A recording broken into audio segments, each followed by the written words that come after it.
Hi, it's Dr. Butch Rosser, and I'm back, and we're here with Chapter 4 entitled Typical and Atypical Symptoms. And you have to know what the symptoms of GERD, what they happen to be, because you need to be able to recognize these symptoms and be able to articulate these symptoms to your doctor. Now, as far as I'm concerned, there's actually two phases of GERD as far as I'm concerned. And these two phases are what we call typical or classic symptoms. And these are important for you to know. And I want to start with the first one on my list, and that one is burping. Now, I start with burping because people wonder, why am I burping so much? Well, in gastroesophageal reflux disease, remember, saliva is a base. So when your body senses that you have acid in the wrong place, it makes you produce more saliva, and you swallow more saliva to counteract the acid. Well, when you swallow the saliva, you also swallow 15 cc's of air each and every time. So you're blowing up like a balloon until the pressure gets so great, it overcomes the ability for the lower esophageal sphincter to keep it in your stomach, and you burp. That's right. Now you know why that happens. The next one is nausea, and you can get upper abdominal pain from being so full, and of course, fullness. And all of this can be temporarily relieved by things such as Tums and Mylanta, Maalox, and other off-the-shelf medications.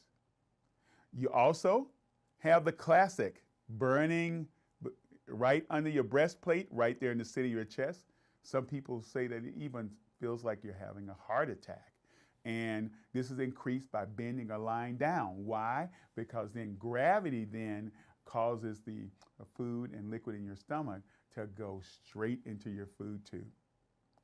Now, another thing that people don't think about is that you can have food sticking behind your breastplate, right there in the center of your chest.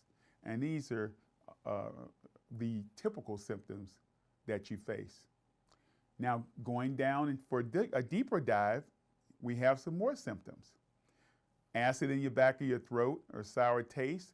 And boy, when you get regurgitation, that is a very interesting problem, because when you start to regurgitate, that hints at the door or lower esophageal sphincter is very weak, and medicines cannot help you at all with that. Be sure to let your doctor know if you're suffering from regurgitation. And the last one is this, I don't know, this amorphous definition of dyspepsia. What does that mean? It just means that my grandmother said your stomach's griping. I mean, in other words, you're having a lot of different non-specific complaints that you can't quite pin down. Now, we've gone over the silent symptoms, and now it's time to go over the we've gone over the typical symptoms. Now we want to go over the atypical or the silent symptoms. And what are they? Let's look at some of these atypical symptoms. First of all, did you know that asthma could be a sign of gastroesophageal reflux disease or GERD? Having chronic postnasal drip, yeah, it may not be allergies. A persistent cough from the acid going back all the way to your throat and trying to go into your lungs. Having a feeling of a lump in your throat from the chronic irritation and damage to the lining of the back of the throat. This can cause you a problem. And boy, if you have so much of this acid going back into your throat and trying to get into your lungs, you can have a raspy or hoarse voice. That's right. And then frequently you will feel like you're having a heart attack, but it's not from your heart at all. It's basically pain and spasm of the food tube associated with gastroesophageal reflux disease.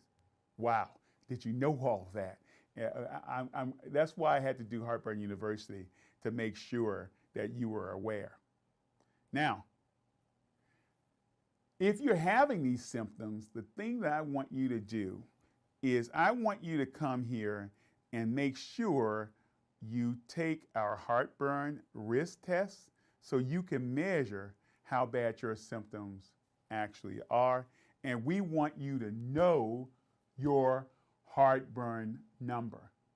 We have to know your number to be able to know if you have regular reflux or if you are subject to be a patient with gastroesophageal reflux disease. This is Dr. Butch Rosser, and I really enjoyed coming and giving you this knowledge that will help you win your war against heartburn by working closely with your doctor. We'll be right back with the next chapter.